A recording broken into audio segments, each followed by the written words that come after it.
सप्तमोक्ष क्षेत्र यात्रा Indian railways Bharat गौरव south star रैल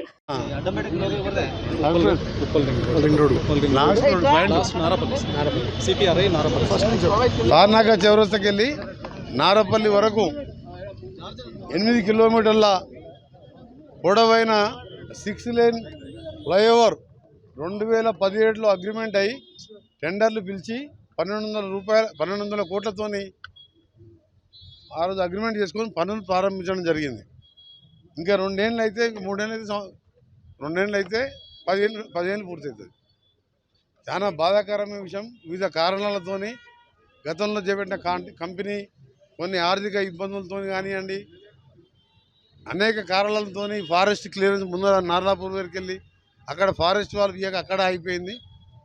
ఎట్టకేలకు మా ప్రభుత్వం వచ్చిన తర్వాత నేను ఎంపీ మినిస్టర్ అయిన తర్వాత నాకున్న పరిచయాలతో గడ్కరీ గారితో ఒప్పించి గతంలో చేపట్టిన కంపెనీ గాయత్రి కన్స్ట్రక్షన్ కంపెనీ ఎన్సిఎల్టీలో ఉండి ఆర్థిక ఇబ్బందులతో కంపెనీ ఉన్నప్పుడు మళ్ళా వేరే ఆర్ఎండ్ కన్స్ట్రక్షన్ వాళ్ళతో మాట్లాడిపించి గడ్కరీ గారి సమక్షంలో ఒక 3 సార్లు సమావేశం ఏర్పాటు చేసి నేను మా అధికారులు మా ప్రిన్సిపల్ సెక్రటరీ గారు ఎస్క్రూ అకౌంట్ ద్వారా వారికి ఆర్ఎండ్ కన్స్ట్రక్షన్ బాపినీడి గారు అనే మంచి కాంట్రాక్టర్కు ఇప్పించి దానికి సంబంధించి మీ ఎమ్మెల్యే గారు కూడా స్థానిక ఎంపీ గారు కూడా ఎప్పుడు కూడా పర్సూ చేస్తూనే ఉన్నారు.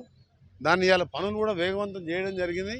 ఇప్పటికే 6 స్లాబ్లు వేసుకుంటూ దాన్ని రేపు జిహెచ్ఎంసీ కమిషనర్ గారు చెప్తే ఆయన ఢిల్లీలో ఉండుకుంటూ సిఈఎన్సీ గారు ఎమ్మెల్యే ఎంపీ గారు అలాగే ఇతర అధికారులతోని మా స్పెషల్ చీఫ్ సెక్రటరీ గారు అందరు కలిసి రేపు నా ఛాంబర్లో రివ్యూ పెట్టుకున్నాం.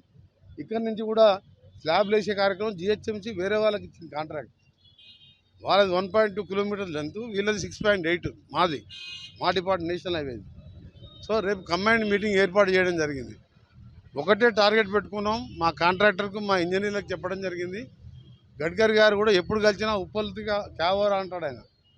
అంత ఇంట్రెస్ట్ చూపిస్తున్నాం. దీన్ని వచ్చే దసరా లోపే ఓపెన్ చేయాలని, దసరా నాటికి దీన్ని ప్రజలకు సౌకర్యం కల్పించడం దీన్ని ఓపెన్ చేయడం జరుగుతుందని చెప్పి మీ ద్వారా ఇక్కడ ప్రజానికానికి తెలియజేస్తూ, సరే వివిధ కారణాల వల్ల లేట్ అయింది కాబట్టి ఎవరిని బ్లేమ్ చేసే అవసరం లేదు. కొన్ని పెద్ద పెద్ద 8 కోట్ల ఫ్లైఓవరు 6 లేన్ అంటే హైదరాబాద్ ఇంత లెంత్ అయిన ఫ్లైఓవర్ ఆఫ్టర్ పివి నరసింహరావు తర్వాత ఇదే ఫ్లైఓవర్. ఇది 6 లేను, అది 4 లేను. సో అందుకనే డిలే అయింది. దీన్ని ఎవరిని నిందించదలుచుకోరే. నా వంతు మాత్రం మీ ఎమ్మెల్యే ఎంపీలు అక్కడ మా ఆఫీసర్లకు రోజు మాట్లాడుతున్నాను. ఏం ప్రోగ్రెస్, స్లాబ్ ఎప్పుడు ఇస్తుండ్రు, ఇంకేమైనా ఇబ్బందులు ఉన్నాయని ఇప్పుడు కూడా అడిగిన కాంట్రాక్ట్ ఏమైనా ఇబ్బంది ఉంటే చెప్పు, మేము ఫుల్ సపోర్ట్ చేస్తాం. మా ఎమ్మెల్యే గారు కూడా ఇక్కడ ఫుల్ సపోర్ట్ చేస్తారు. మీకు ఏ ఇబ్బంది ఉందని చెప్పండి అని చెప్పడం జరిగింది. వాళ్ళు కూడా అన్ని విధాలా ప్రిపేర్ అయ్యారు. ఇంకా మా సిఈ గారికి చెప్పడం జరిగింది, ధర్మారెడ్డి గారికి. ఇక్కడ రేపటికెళ్ళి ఎక్కడెక్కడ ప్యాచ్ వర్క్ ఉందో 2-3 రోజులలో స్టార్ట్ చేసి ఇక్కడి నుంచి అక్కడి వరకు టెంపరీ ప్యాచ్ చేస్తాం. ప్యాచ్ వర్క్ చేసి ఫ్లైఓవర్ పూర్తి అయిన నాటికి ఫ్లైఓవర్ కింద మొత్తం కూడా ఈ టౌన్ కాబట్టి సిమెంట్ రోడ్డు వేయడం జరుగుతుంది. Thank you.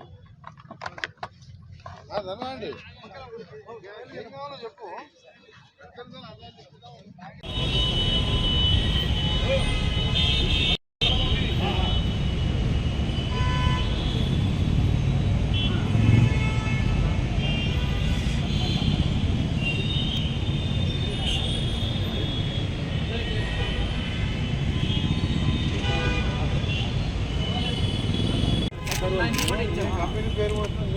నేను వెనకకు సగం పడైతే తెలుసు కదా, హైదరాబాద్ రామున్నాను.